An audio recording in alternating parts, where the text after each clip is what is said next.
Hey everyone, it's Brandon LaRoque coming to you from Raleigh, North Carolina. It's a beautiful Thursday, October 23rd. I really want to do a video outside because it's so beautiful out, but it's so breezy. I don't think you guys will be able to hear me over the wind. It's so weird. We haven't gotten rain here in forever, but we've been lucky with the weather, and especially because the state fair is in town right now, so it's um, it's really good for that, to get everybody to keep coming out. Today's can day out there. Anyway, I want to talk to you guys about a couple of things. I wanted to start out first, let you know what I'm going to talk about today. I'm going to talk about the ELLIPAL announcement they put out today. I'm going to do that at the end of the video. But if you have an ELLIPAL, please listen to the end because you need to check to see if you have any crypto on a hot wallet. If you do, you need to get it off by October 31st. I do want to say that. So I'll talk about that a little bit at the end. I also want to read an email that I got a couple of days ago, and I've been meaning to get it into one of the videos, but I try not to keep these too long because I know it gets boring if I go too long for you guys. And I also want to talk about James Rule XRP and email that he sent me and had somebody reach out to me and help me out with some stuff. So anyway, thank you guys for liking, subscribing, and commenting and sharing my videos. That's what helps grow the channel. I appreciate it. We're definitely getting the word out because I am being reached out to by people that either the same things happen to them, not even on just ELLIPAL, on other wallets too. And I know for a fact it's already, I'm not saying it's me or anything, but sharing it thanks to you, let this person know that his crypto was on a hot wallet rather than a cold wallet. Anyway, let me start out with this email because I found it interesting. It says, good morning, Brandon. I'm sorry to hear about what happened to you. It's one of the worst feelings in the world. And after you find out you're helpless to do anything about it, hopefully something good comes out of this for you. I have two events that happened to me where I lost crypto, but I didn't lose the amount you did. I was new to crypto in 2021 and was very curious and wanted to learn as much as I could about it. I took all the necessary precautions, and with a background in law enforcement, after close to 25 years retired lieutenant with the NYPD, I thought I could not be scammed. And for 3 years, all went well. I just DCA into my favorite cryptos. I'm not sure what DCA means, but I'm assuming, investor, trade into his favorite cryptos. XRP, my number one, and had very sizable amount. At the peak in January 2025, my portfolio was 2.2 million. About half of that was XRP. My first issue is when I downloaded an app from the Apple App Store, the Rabby app, R-A-B-B-Y. It says the Rabby Crypto Wallet. And apparently some scammer was able to have his fake scammer app listed by Apple. And when I downloaded the fake app and imported my MetaMask wallet, the scammer drained it completely. It was where I kept my Ethereum, which I used to buy NFTs. I lost a few thousand, somewhere around $5,000. I will put the screenshots that I sent to the Apple customer service people below, and you will see the difference between the real app and the fake app. And I saw those, and they're very similar. And the reason I'm not sharing them is because his back there on the screen has his picture, and I don't want to share anybody's personal information. The App Store, let me find where I was. I'm sorry. Let's see. Apple, that I sent to Apple customer service people, and you'll see the difference in the fake apps below. I did not think twice about it because I was trusting Apple, the company, to thoroughly vet any app maker that gets listed. And if they are listed on the Apple App Store, they must be legit. Makes sense? But I learned the hard way that that's not always the case. Here's the second part of where he got scammed. This is a little different. And I'll talk about this after when I'm done. The other time was more recent, and most people would not think this was a scam. It was leverage trading on the exchange, and I was so confident to put the trade because I was not in my opinion, being over leveraged like most people do, where if the price drops 5%, they get completely liquidated. I did put a 10 times leverage trade, but I also added extra margin, almost 10 times more than what I leveraged, making my liquidation price very low at $1.20 from the entry price of $2.86. We have not seen that price since since last year, not even after the tariff scare in April, where the price went down to $1.60. Then the flash crash of October 10th happened, and this one hurt. I remember this. It was just a couple of weeks ago, so of course. The price of XRP fell off a cliff, and I lost 225,000 XRP, a value of $643,000 at the time that I entered the trade. Most people would say that I was reckless and foolish to leverage trade. I disagree. What happened that day was not natural. That was a coordinated, manipulated market crash, which in my opinion is just as bad as a hacker stealing my seed phrases and then draining my wallet. I won't be leverage trading ever again since the whales and exchanges are working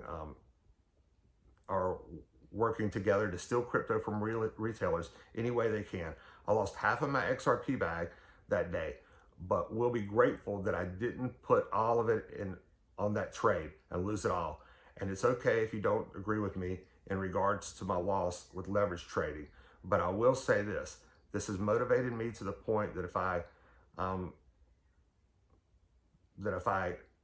there's Jake Claver from Beyond Broke, where I am a member, is correct. The prediction of XRP is going to 3 to 4 digits in the near future.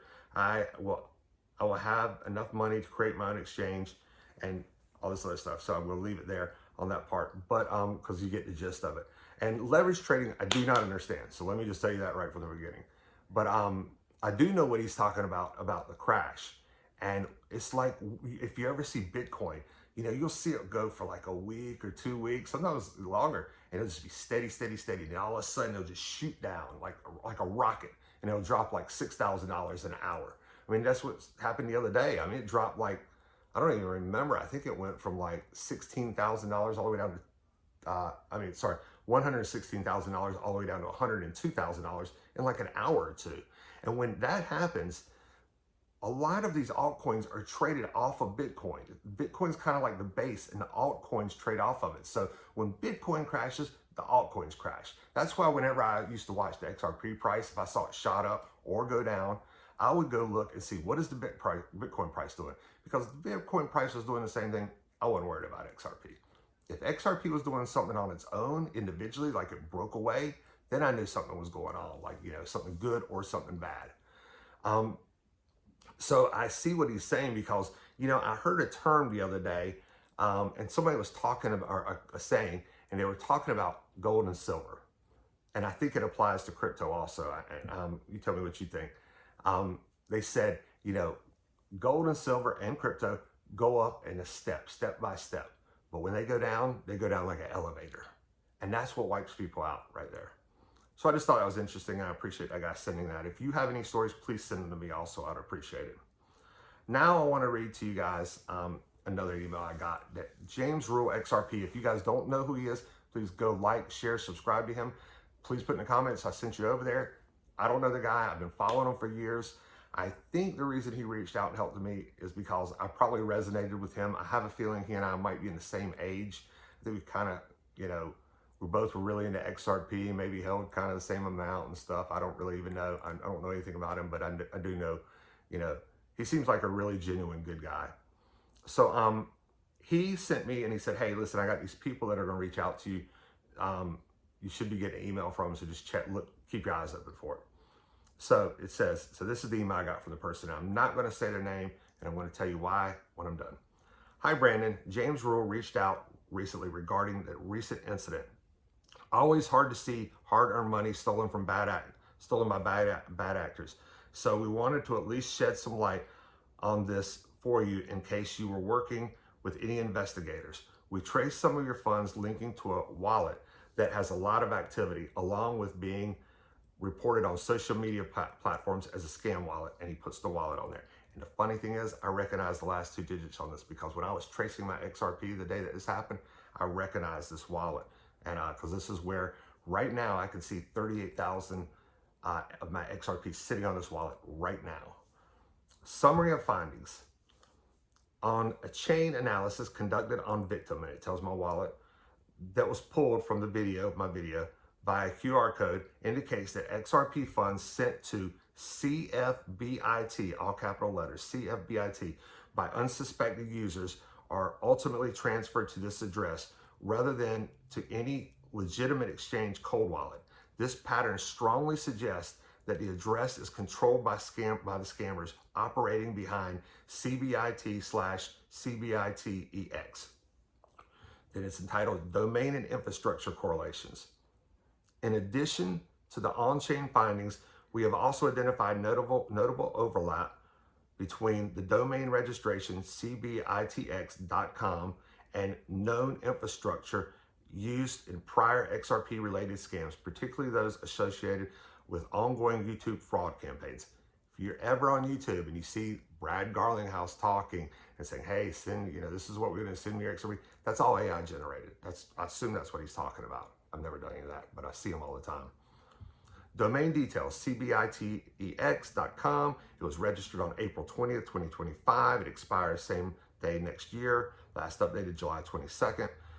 Registered commerce communications, just general information basically. It is a domain, the domain administrator is out of Malaysia, Kuala Lumpur, Malaysia. The use of Malaysian privacy protection registrant data and the same registrant and name server pattern have been observed in several domains connected to XRP giveaways, fake exchange scams promoted by YouTube.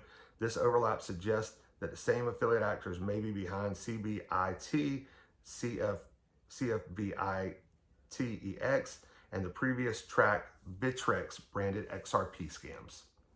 The next part, supporting evidence and the victim report. Reddit thread, and it has a thing about this. It says, is cfbit.org a legitimate wallet? And victims provide an on-chain evidence tracing XRP deposits to the above address with corroborating warnings from other users. Better Business Bureau scam tracker, and it's about CFBIT, CFBITEX scam report. Victim narratives subscribing pig butchering tactics, which we talked about in one of our last videos. Withdrawal restrictions and deceptive investment interfaces. I think that's what happened to me. It was some kind of, I don't think I put an investment interface, but I clicked on something. Medium post, cfbit.com scam, file a claim now. That's something you shouldn't hit up. I don't think you should click on that. Provides corroborating details about the same fraudulent operation and user experience.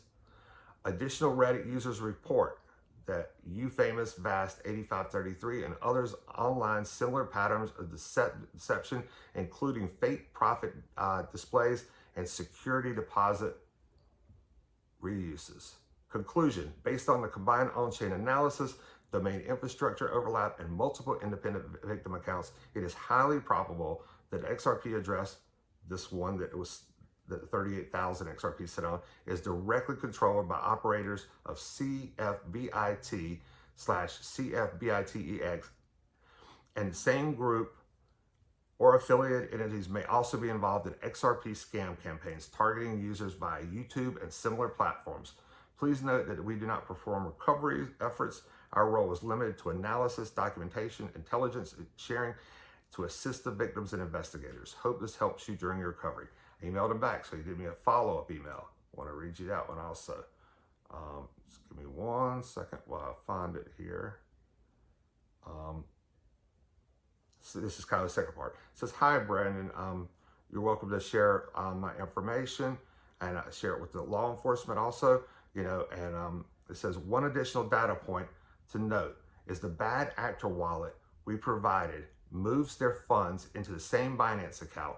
It would require law enforcement to submit a request. I believe my law enforcement has done this, but I forward all this information to them also. That would then allow them to request information about the owners of that account, which could be sent to federal agents that handle international cybercrime and crypto-related scams. Please see attached screenshot of the activity. And it has a screenshot of that address and where it was sent to on Binance, and it has 40,000, 40,000, 40,000, 38,000, has all these things that go on the Binance, screenshots of it.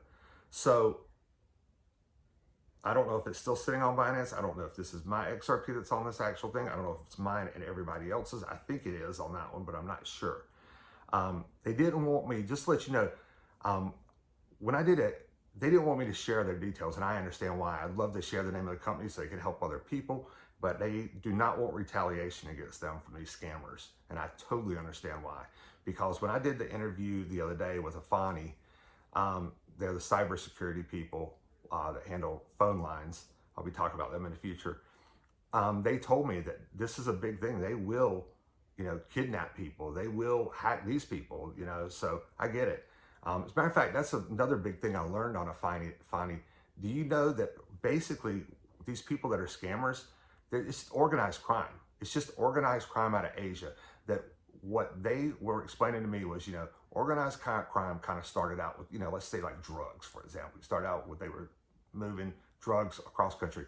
And then they found out, why do we have to go through all the processing of these drugs when we can just do human trafficking? So they do that. Well, now they figured out we don't even need to do that anymore. We can just kidnap a hacker or hire a hacker and have them steal all this crypto for us. And we can just sit back on our couch and watch. And it makes a lot of sense. It's kind of like where things are going, We've seen that on our southern border. Same thing, where the cartels had gone from drugs to, human trafficking. And now, who knows, maybe they'll go into this too. I don't know. But it's very interesting. The final thing, I know this video is kind of getting long, but the final thing I wanted to tell you guys about was the video I did this morning about ELLIPAL and their announcement. Please, if you have ELLIPAL, check to see if you have any crypto on the hot wallet. The orange one, that is the orange one, not the blue one. They are discontinuing their hot wallet come October 31st, and that's China time, I assume. So it could be October 31st here in the United States, or depending on where you are. So if you have it on a hot wallet, you probably need to get ELLIPAL hot wallet. You need to get it off, I would say. I mean, this is just, I'm not giving any advice. I just make it a recommendation. I don't know. It's totally up to you. You probably know better than I do. But what do you guys think about all this stuff? What do you guys think about what I was talking about, all the organized crime and being involved? I've got some stuff I want to talk about in my next video, especially something that happened to me last night when my wife and I had to run to the laundromat to wash some dog beds. And I want to tell you about that. It doesn't have to do with crypto, but it just has to do with people not being aware with their surroundings. But this video is getting long, so I'm going to put that on the next video. And I'm going to try to get one out there tomorrow. Just depends on what I got going on with the job hunt and everything. So anyway, listen guys, please like, share, and subscribe. We're making a difference. I know we're making a difference. Stay positive. It's going to be a great Thursday. Have a wonderful day, and thank you for tuning in. Take care. Bye.